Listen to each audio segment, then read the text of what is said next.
Louisiana Senator John Kennedy joins me now. Senator, always good to have you with us. This is particularly interesting in light of the fact that in reports today and this week, Hamas leaders and spokespeople have said, look, we don't provide the electricity and the water to Gaza. That's not what we do. We want a permanent battle with Israel. So they're happy to do that from Lebanon and from Qatar, apparently, while all of the people that still live in Gaza suffer. There is no cause in the world that justifies what Hamas did, Martha.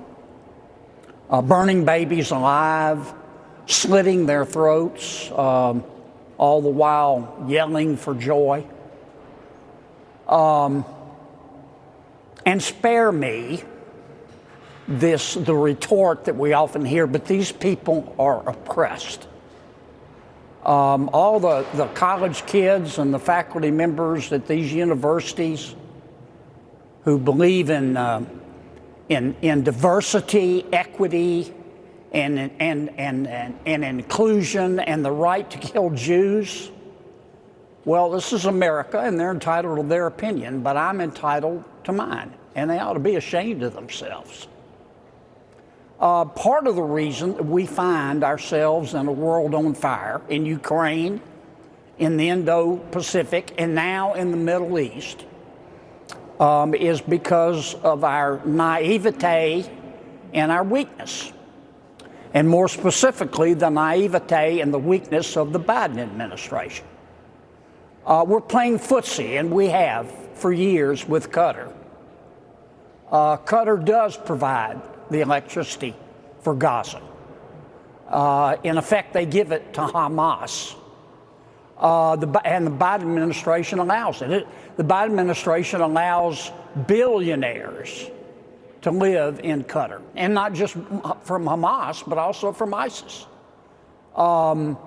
The Biden administration sends a message of weakness when it refuses to enforce the oil sanctions on Iran, when it cut and ran in Afghanistan, when it removed the sanctions on Russia's Nord Stream 2 pipeline, when it gave Iran $4.5 billion in cash from the International Monetary Fund.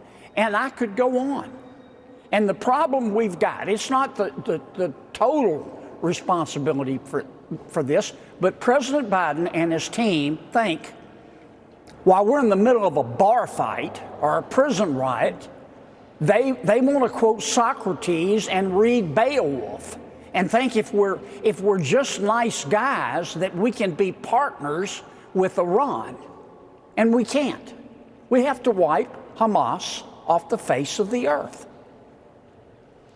So, Senator, you talk about a big picture of weakness that you think has led to a lot of this. And I'm thinking about the election results last night, and I'm wondering what you think about that. We see a lot of weakness in the polls for the president whose faults you just outlined in your opinion.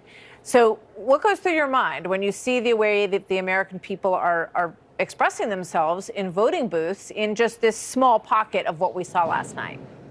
Well, I mean, last night was not a big surprise to me. I think the Democrats had a better night than the Republicans, but I wasn't surprised at what happened in Virginia, it's a blue state, or in Kentucky, or in Mississippi, or in Ohio. In terms of the bigger picture, I'm not saying this is fair, but most Americans think that what President Biden really needs is some soup and an early bedtime. They think he's too old to be president. And I think our opponents, our enemies in Iran, China, and Russia see the same thing. Senator, thank you very much.